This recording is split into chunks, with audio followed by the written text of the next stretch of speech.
Welcome to Your Spiritual Besties Podcast. I'm Lauren Ledoux. And I'm Rashida McCoy. We're here to laugh, cry, learn, and connect with you. We discuss anything and everything from our everyday lives to the magical, mystical, and woo-woo. So take a deep breath, grab a cup of tea, and set an intention to receive, because you deserve it, bestie.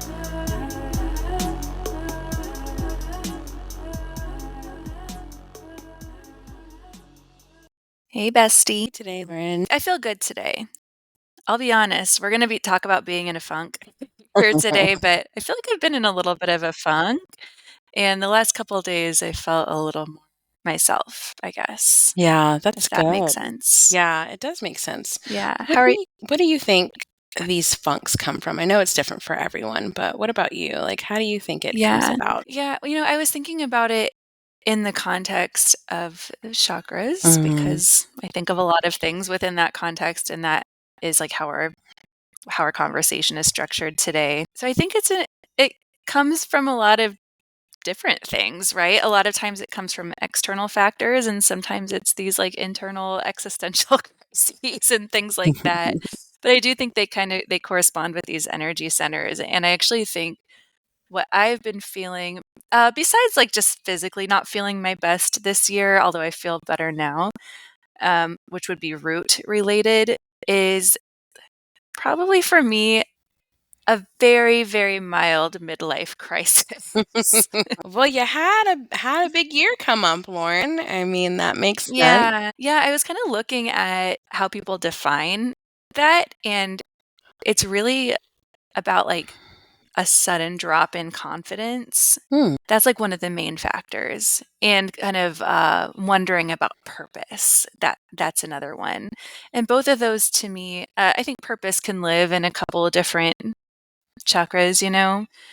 The way I want to talk about it today is very solar related, but for me, those are both like very solar plexus related. Yeah, so for sure. I find myself, identity is part of it too. So it's, again, super mild for me. I'm not like about to go like leave my family and buy a Corvette or something like that, or all the things that you hear that people have when they have their midlife crisis. Yeah. Yeah, for sure. But I think there's this feeling of like needing to take a pause. I talked about this a little bit on the last episode, and just figure out what my needs are currently and what my family's needs are, and to be really intentional about what I'm doing. But part of that has been this like slight drop in confidence, which I do want to talk about today within the context of this chakra. I want to say that I think it's fine. It's okay for confidence to lower sometimes, Yeah. Especially, things change, and there are certain things I had become very adept at through the years, and some things have changed. It's not me that's changed. It's just like industry, etc. So it's okay, I think, for confidence to come and go, as long as there's an intrinsic sense of self-worth. And those are two different things. So we'll talk about it more. But yeah, just a mini midlife crisis. And it's funny because in my 20s, I really tried everything. And I used to joke, like, I'm doing all of this right now so that I don't have a midlife crisis, which is kind of funny. But like, I don't feel the need to like, I don't know, do a bunch of drugs, or, to go out clubbing as a 40-year-old or anything like that. Not that doesn't, It's different. it's not that kind of crisis. For sure. You're not trying to like gain some type of like aspect of your youth back that you thought you missed because you were too focused on whatever it was that got you to this point in life, and you're not fulfilled anymore and you don't know who you are. Yeah, it's exactly. Yeah. I feel that there are times where I don't want to say have to, but it's just a normal part of like our cycle to lose confidence, because we are in transition and change all the time. We're not always, especially you, like, yeah, you have your studio, but you're not doing the same things all the time, Lauren. And, I know for me too, we were just talking beforehand, like things are changing. I thought that I was rocking this mom thing, and circumstances change. The people in my life change. Things need to be shifted and moved around. And so my confidence meter has definitely dropped. But I think instead of doing a full pivot and trying to be someone else, like you said, really having a pause and having that intention behind the things that I'm doing will help me build that confidence back, because then I can truly see what is and what isn't working. Yeah. And this is probably getting ahead of myself in this conversation, but it's not wise to be confident when you're new at something. Don't they You know what call I that mean? cocky? Is that I think so. But I'm not gonna go try, tightrope walking confidently, girl, I'm not gonna try tightrope so, walking, period. So how to learning to be okay being bad at something for a while mhm.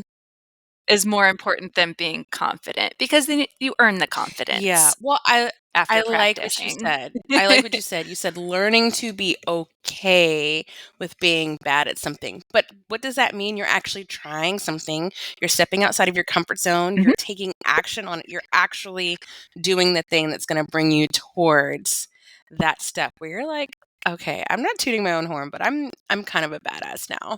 It's the same thing with, I feel like, with me on Yeah. massage. I've been doing it for 12 years now, and I'm not going to yell I got this. I know exactly what I'm doing. I know everything, because I don't know everything, but the things that I do know, I'm pretty good at what I do.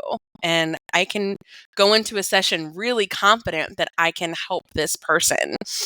Rashida, 10 years ago, even 2 years after, I mean, I was okay, but I was still, Mhm. figuring things out at that point. Yeah.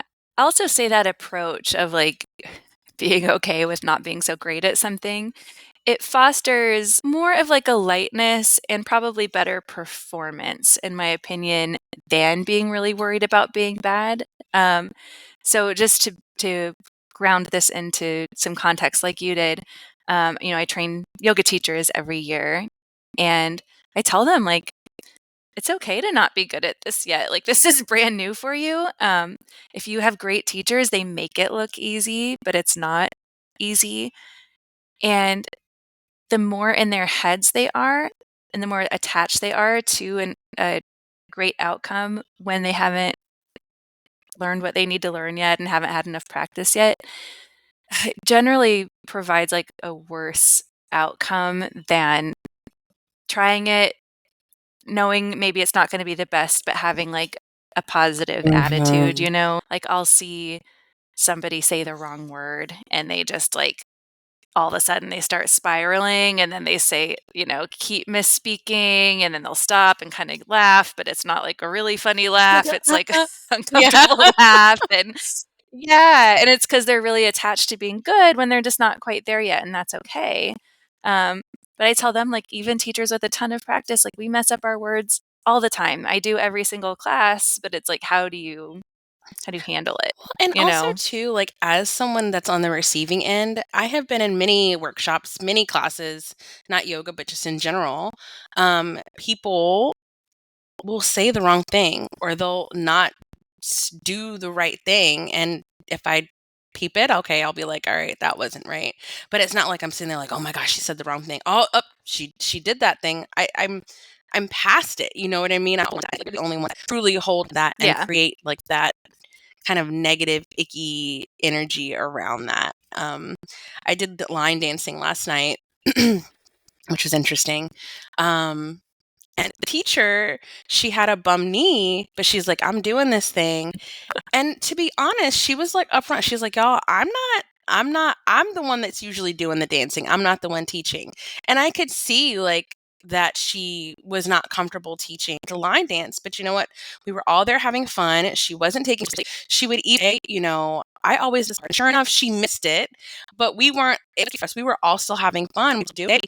Learned how to do a watermelon crawl and a Chattahoochee, whatever. I can't even remember what it's called now, but it was fun. It was amazing. It was great, And so I think if we take that approach to life, just being okay with not being perfect, being okay with doing it wrong or really badly, for a while and then moving from there. And then if we find that we're not getting any good, maybe we just need to reevaluate what we're doing. Yeah. Yeah. I am full Well, of I love surprises, that, and I love that Lauren. you You went just line dancing never last know. night. That was like something I wouldn't have guessed. No, I went with Macy you and my were up grandmother. It to. was So really special. It was sweet. There's a thing happening. Macy gets to we did Tai Chi first, and then we did line dancing, and yeah, it then was so during the funny. line dancing, Macy went and she's making blankets and stuff. It's really cool. It's a neat little session that they're running. Yeah. It's really cool. Well, let's get into the episode. So we have 2 previous episodes in this series of basically getting out of a funk by tending to each chakra. So we already went through the root and the sacral and different strategies there. And today we're going to talk about the solar plexus. So you could also think of this as like different ways to activate and balance the solar plexus chakra. Solar plexus Ego. is the energy center located just above the navel. It's yellow and it is associated with worth, confidence, purpose, drive, ego, anger even. I think boundaries can live in different chakras too, but there are certain types of boundaries. So a lot of times like career is associated with I'm this. ready. So I am ready. But if Especially as someone's far as like listening and they're sense of like, well, I don't purpose, know if determination, drive. I need to balance this. So yeah, that's what we're getting We're into going to go today. through You all the ready? things that would indicate whether or not this might be out of alignment for them. Mhm. Yeah. Yeah. So for most of the people we know, like our people, it's going to be a little underactive, more so than overactive. So that means like feeling not enough. That means feeling a little lost, maybe like you aren't feeling like there's purpose behind your days. It might feel like lack of motivation and maybe having messy boundaries. Feeling like weak, I would say, would be another aspect of this being out of balance. If it's overactive, you're looking at somebody with like a super inflated ego. So that they're confident even when they shouldn't be. They think that they are more important than other people. Which is kind of And easy to that do might when you even get look raised a like, certain way. so yeah, for sure. So, and I've It's just had an this question imbalance. posed to me before. You can have symptoms, let's call them, of under and over at the same time. Yeah. So, yep, it's just an imbalance. So I think of like, if we're thinking of them shaped as these beautiful flowers, it's like it becomes kind of amorphous, like an amoeba. So I actually wrote down a lot of different practices to help with this, but I'm going to try to cherry pick the 5 that stand out the most, and we can expand upon them. And I'll say, like, for me, I was talking about having this kind of like, lack of confidence that I'm used to having. So that would be a sign of it being a bit out of balance as well. So my first one is to set some goals. And when we're setting goals, it's important to be strategic about it. So to have like short-term and long-term goals, medium-term as well. So if I'm working with somebody on this or working with myself, we're typically looking at like the long-term goals first and then breaking them down into shorter-term goals. And I would say if you're especially in a funk, like paying more attention to the shorter term goals is really important, with the longer term goals being kind of your drishti. We've talked about that word before, like it's like the eyes on the prize type of thing. Is where you're focused, but like the juice is in the here and now. So how do we like create some wins for the here and now for you? So I also added that include some easy wins. So if you are, I mean, I have move and breathe on my to-do list every day. Those are goals that I have for every day. And if I can't do like a 15, 20-minute breathwork session, I can do a couple minutes of intentional breathing, right? And if I can't do 30 minutes of cardio or strength training, I can do a 10-minute walk.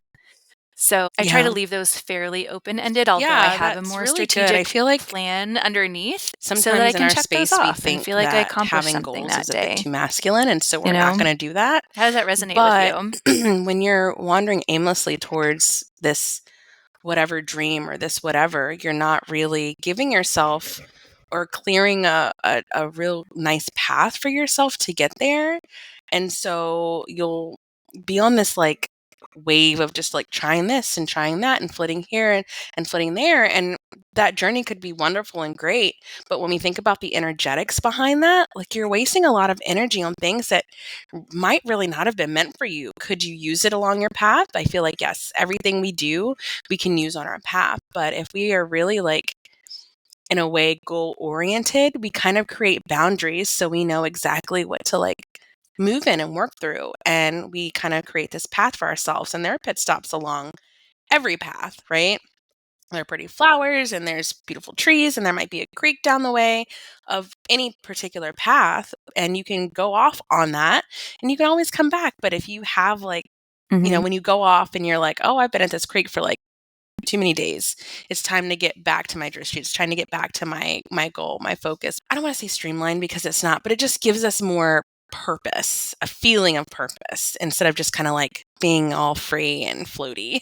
Yeah, to ground that a little bit with my example, my long-term goal is health and longevity. I wanna live a long time, and I wanna live in a way that feels healthy and vibrant, where I can, like, soak the most out of life, and that's not something that you accomplish one time and then you're done. Like, it does take daily habits to create that. They're part of that long-term goal.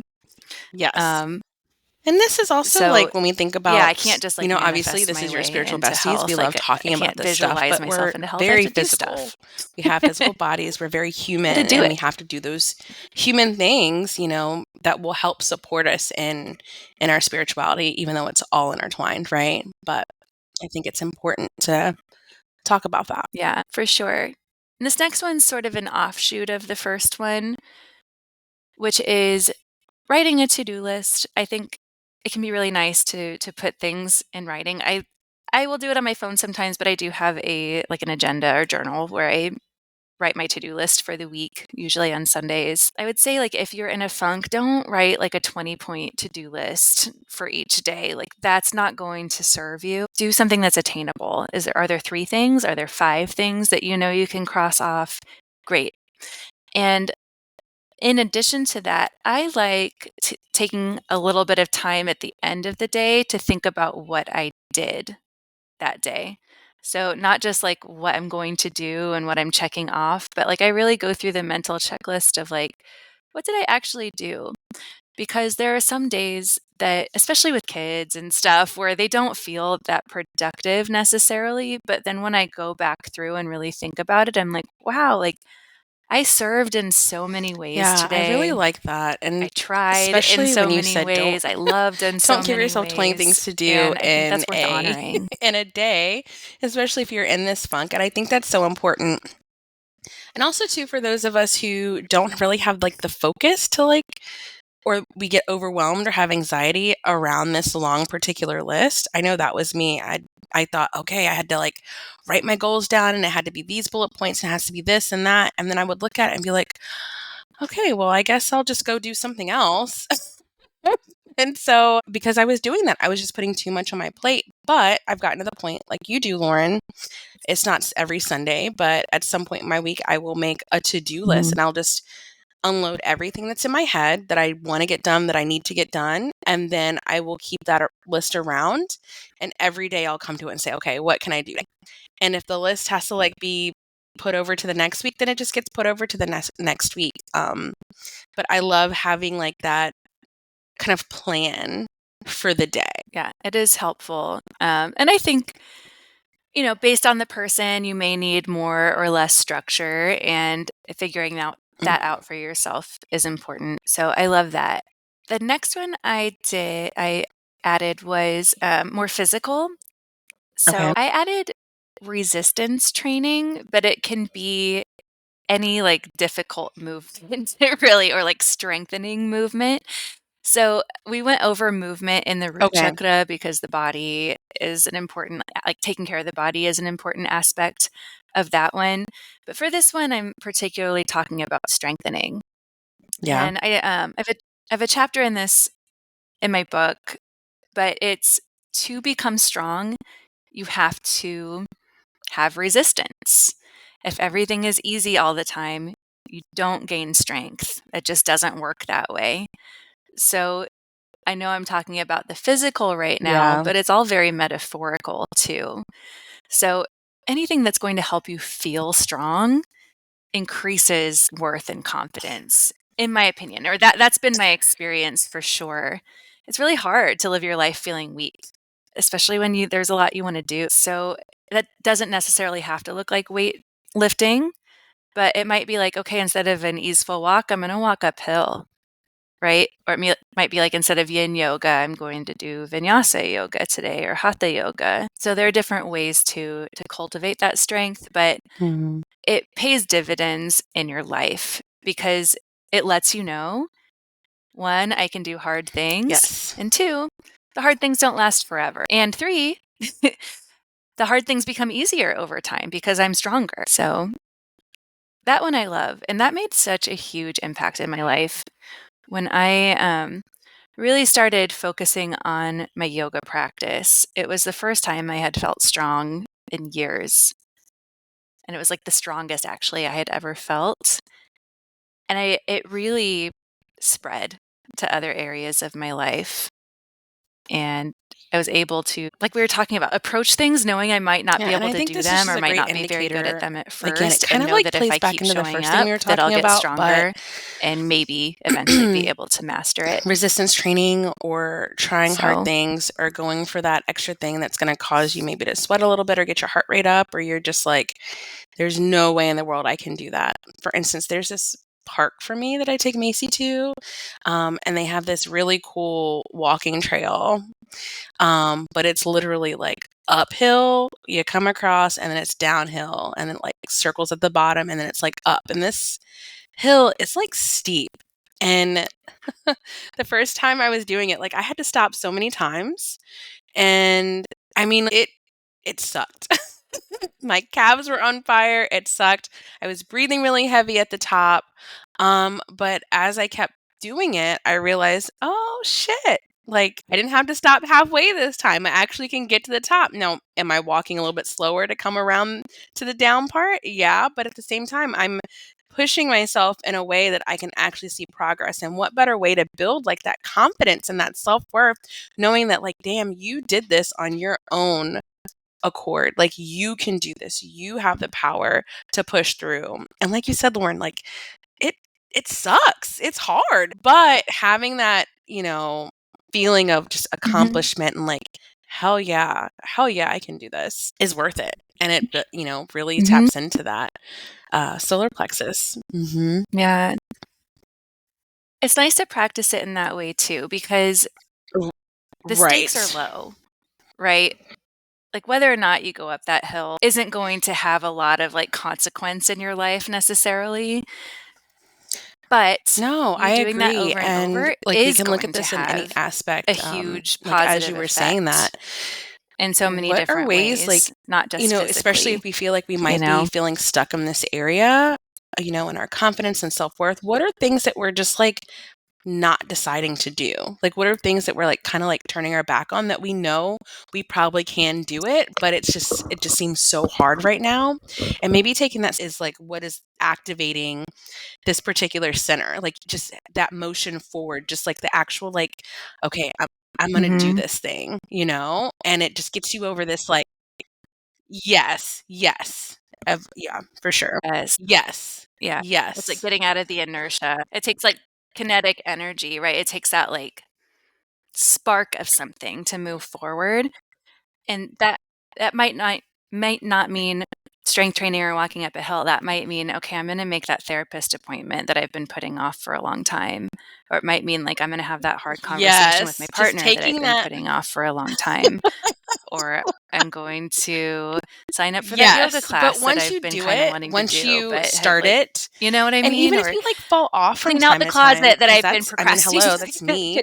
I There's fall so off many a different lot, but then I applications. come back to myself. I'm like, I felt really good doing this. Like, let me keep doing this. And then when it's accomplished or when it's done, if it's a task or the walk or whatever, like, you just feel so good about yourself. And you like and that's not outside of you. I feel like in this world Mhm. where we're trying to like fill ourselves up from what's coming in outside, we really have to, like, in order to build that confidence, that self-worth, that like inner knowing, like that fire. I always think of like a little fire you're stoking when it comes to the solar plexus, right? You have to like have that come from within, and these little small actions, these little things, it's you making that choice to actually like get on this path and do this thing, is coming from Mhm. within. Nothing outside of you is going to fill that tank up long term than you doing it, that you being the initiator. All right, the next one I have is set an intention in the morning and return Mhm. to it throughout the day. I'm a yoga teacher. We always do intention setting before class, but especially if you're struggling with a sense of purposelessness, this can be really helpful. Yeah. You don't have to know what your like dharma is or your grand purpose in And life this necessarily isn't to goals apply either. This this. isn't the same thing. It's more just Yeah. thinking about like, how do I want to feel today? Or how do I want others to feel around me? Um, it's setting an intention. Um, and I'll like loop or circle in affirmations with this because an intention and an affirmation to me can be interchangeable. So it might be like, Mhm. you know, I am strong. Maybe that's it. I am For sure. strong. And it's something you can repeat to Well, you've yourself already lost throughout at the that day. point, And your intention honestly. is to build strength, to feel strong. Especially if you know you have a hard day coming up, right? It's better than going into everything with a defeated attitude. Yeah. Yeah. And an Yeah, intention for can be me, so simple. It's like, recently it's been, I want I to want to feel laugh connected to today, my children. and then you're going to make Um, choices to like create the conditions and for that that. one has been huge because the choices that What are I some make throughout intentions the that you day, have? is this serving me and what I'm intending for the day? And is it not? I am a Mm. great mother. There are times recently where I have not felt that way, but I am affirming that I am. And deep down, I know that I am, but my circumstances might point that things aren't working out the way I intended. But I am a great mother. My children matter. So those affirmations and really that intention has been on my daily. Also, go ahead. Go ahead. No, I was just gonna like change it a little bit too. And when we're thinking about affirmations and intentions, like I Yeah, I also love that. And bring, for me oh, personally, go I ahead. bring music into like the energetics of what I'm I trying to forgot what I feel was and what going I to want for my day. Like I have a bunch of different playlists, and say. recently I've put a playlist together and it's called Bad Bitch Energy, because I just want to feel that like, hell yeah, I got this. I'm powerful. I'm strong. I am that bitch, right? And whether you think that's like a negative word or not, I know for me, when I say that, like it's just like that oomph, like I'm wearing like stiletto heels and I got like that, my hair done and my nails raw and I got the makeup on and I'm just like walking through feeling that way. And so sometimes I start my day that way too, to kind of give me that little like boost of confidence. Well, Well, that actually brings me into the next one because I love what you said. Yeah. And this is, it's really simple. yes. Like, wear your favorite clothes or spend extra time on your appearance. And we know like it's the inside that matters and it's the appearance that counts. It's not really about the No, you're appearance. not. It's about the way it makes you feel. So if you're in clothes that are Yes. uncomfortable or like Whatever that means. I love frumpy, that so much. And which is when you fine, I think wear frumpy about clothes like all the time. taking that extra You're time, and I probably not know going like to we're walk out both of the moms, house feeling like a sometimes bad bitch, like we And don't that's get to go to okay the if that's bathroom not in your peace. intention for the But day. I know But for if it me in the is, mornings, dress I like a have bad bitch, included my whatever children that means to in you. on that extra time it takes to put my serums on, to do my toner, to put my moisturizer on, to maybe put my eyeliner on, to pretend that I'm putting eyeliner on them, to put my black castor oil on my eyebrows and my eyelashes. Like I've included them and they love it. Their little pudgy hands are like up asking for stuff that they don't even know what they're doing for. And it just makes me feel really good because I get to take that time. I'm still being connected to my children, and I get to feel good about myself throughout the day. And I'll also say too, adornment is a way to like invite more of that sacred feminine energy in anyway. So we're like always looking to be like, how can I be more sacred? How can I be more, in this like energy? But like those are like total like goddess vibes, right? And if you're looking to like bring that into your space, into your life more, like taking the time to adorn yourself is really gonna help you bring in that energy, and even setting the intention as you're doing it. Like, I love wearing earrings. I think I look weird without earrings, but I just love the way they feel on me.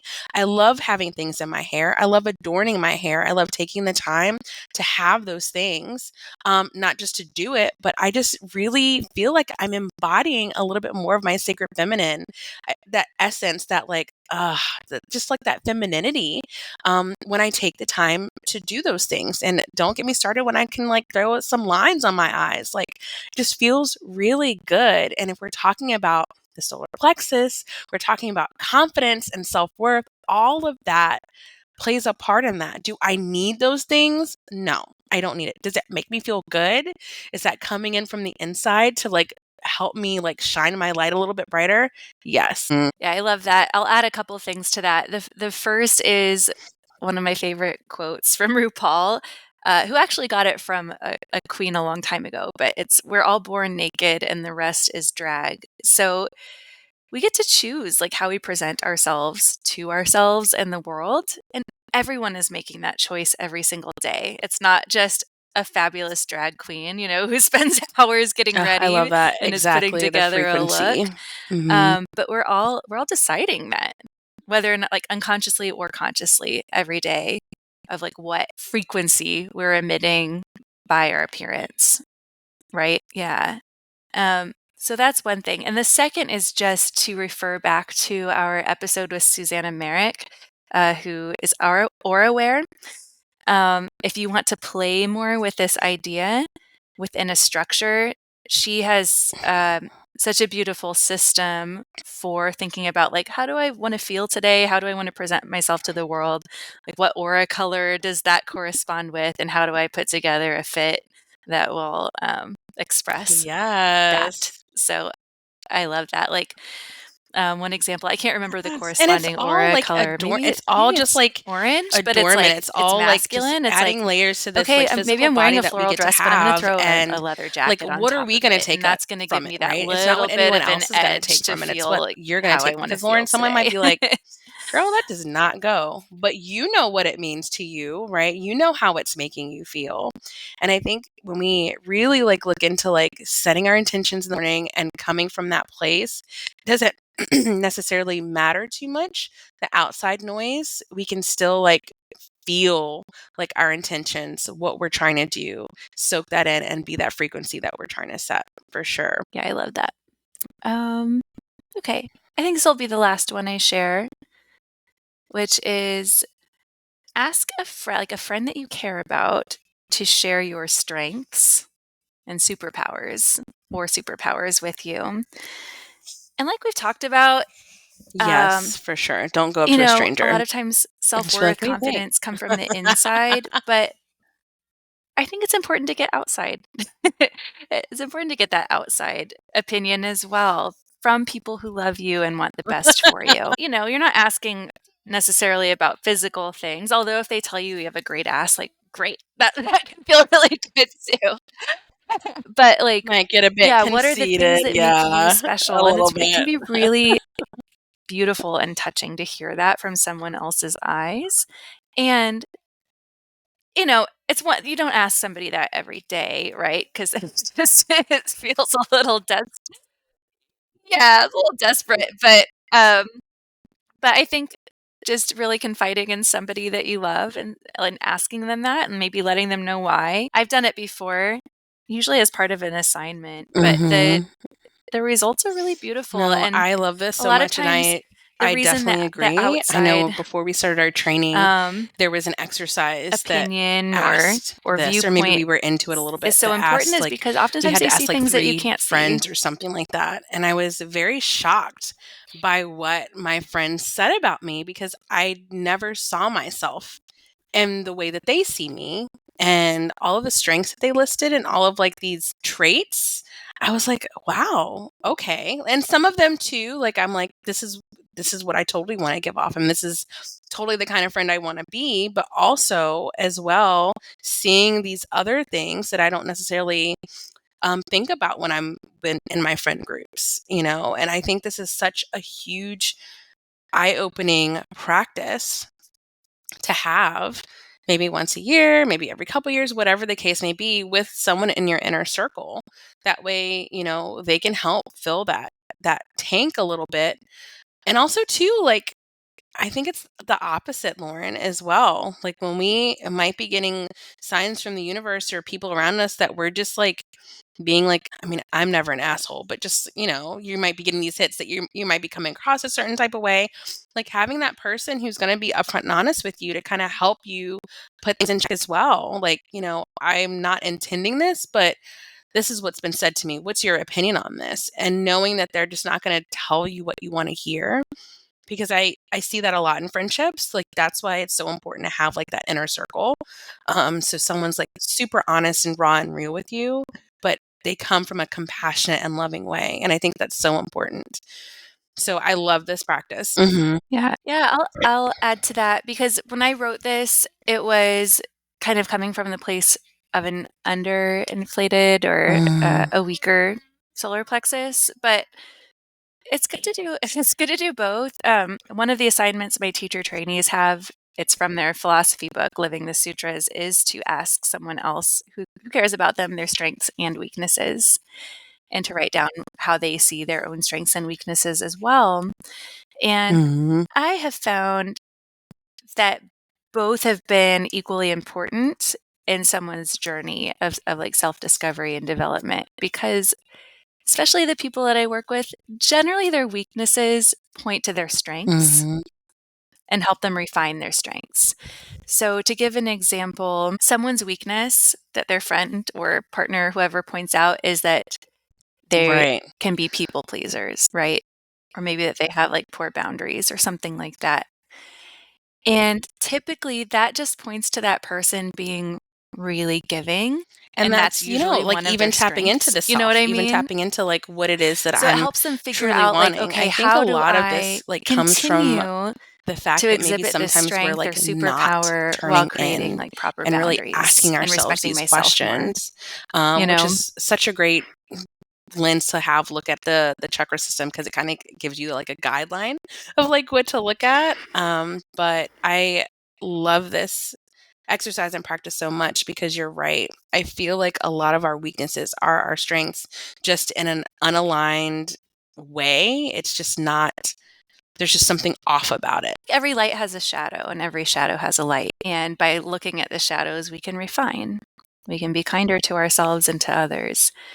So yeah, this exercise requires a lot of bravery. Bravery lives in this chakra for sure. So I would say, like, maybe that's your show of strength today too, is to reach out to somebody and ask, because it really is wonderful. Part of my job is giving critique, Yes. and I always explain to people, like, I promise you this is coming from a place of love because I want to see you elevated. Like, I Well, want I to see think that, you at your best yeah, for eventually sure. with And I just practice, kind of want to like So I'm go back not to what you telling were you saying. You any of say that this to tear you you down in any give a lot way. of I want to build critiques. you And I up. think But in it's good to life, know. and It's like good to know what your for blind the rest spots of are. us It's who good to choose to know do certain what can programs be or whatever, worked and we're on. grouped with people, So, like, yeah, there are I like moments where we including that. do have to critique or give our feedback. And if Lauren were to tell all of her students, you're great, that's amazing, oh, you'll get it next time, oh, don't worry about it, you're not really going to bring really great teachers out of your program. You're not doing them any favor, any service by protecting protecting them from the disappointment of not getting that thing correctly this particular time. And I think that we should look at that and learn from that, because there are times when we are being asked to give those critiques or give that feedback to the people that we love, or maybe our teammates or group mates, whatever the case may be. Yeah. And because we don't want to quote unquote hurt their feelings, we're not giving them compassionate feedback. And it really isn't compassion if you're just not really giving them honest feedback as well. You're kind of doing them a disservice. And this is where the feeling to give that feedback comes from, is in the solar plexus chakra, because you do have to be confident in what you're giving back and what you're saying. So really working on yourself internally, you're able to like then in turn come from a place of like not overly confident, but compassionate and confidence to give someone that feedback that they need to hear as well. I mean, and I also think of like corporate America, right? Like when I was in corporate, there were so many times that I got feedback and it just sucked. It felt so wrong, right? And there were times that I would give feedback to my team, and even though that they knew that they were off in this section or whatever, they weren't following this particular procedure correctly, we talked about it. We hashed it out, and I was confident in what I was doing in my job to be able to talk to them about it. So it's not just like a spiritual lens either. Like look at it in your workspace, look at it in your home space. All of these things like really play into like that confidence in this particular area of the chakras. We've like landed it. I feel like we could totally keep going. I feel like there's so many things. But that's also a great segue to ask our besties if they have any questions. Like, I love please that. I feel talk like to I could Lauren. Like, keep reach talking. out to Like, do I Lauren keep and what she talking thinks. about She this, or do I? is the baddie on this, I feel like, of the two of us Okay. anyway. Like, you're like, whatever, Rashida. Yeah. But yeah, you're so knowledgeable and you have so much wisdom and perspective to share around this, that if there's something that you are trying to like decide whether this is relatable or not, like just reach out to us, like email or on Insta. We'll be happy to chat with you. Well, thanks for saying that. And that actually brings me to one I more love that. which is like, you just gave me some flowers and I'm going to accept them, you know? But one of the things I actually do is like nice things that people say to me, not verbally, but like in writing. I found a card this morning, actually. I was going through some stuff. I agree. I screenshot love it or that. take a picture See, of it, and then you're I so put it into a smart, folder because I on my literally have phone cards from years and years that I and can go years through if hanging I'm having around, a bad because I just day do or if my not want to get rid of confidence it. is And every low. now and then I like to look So, at it, but I do need to take a in picture. regards to Just feedback, put a it in lot a of folder. It times takes we can really no attach to space. the No space. constructive, or what we might call negative at times. So it's really important, I think, to hold on to the good stuff. Oh, I love that. Yeah, it really Yes. doesn't. Yeah. The folder is called positive feedback on my phone. Yeah, because it's I easy to know forget, that you are you know? amazing, And I forget to wonderful. screenshot stuff or Yes, take for pictures of it sure. sometimes, and it's a Well, fairly friend, new this has thing been for great. me, I but feel amazing yeah, after this I don't wanna, conversation. like, I want Besties, I to hope you do as listen well. to the This has been constructive really stuff and fun to apply chat it, but about. I don't want that to Lauren, be my thank you main so much focus for all all the of your time, 'cause that's where wisdom I and can your go. guidance. I know that about It's so myself. appreciated. So I need to smell my Love flowers you. sometimes, All you right. know? Talk soon. Yeah. Thank you, friend. I love you so much. Thank you so much for joining us for this incredible episode. If you loved it, don't forget to subscribe, leave a review, and tell all your besties about us. You can also connect with us on Instagram at Your Spiritual Besties Podcast, and be sure to say hello and share your thoughts about the episode. Love you, bestie. Talk soon.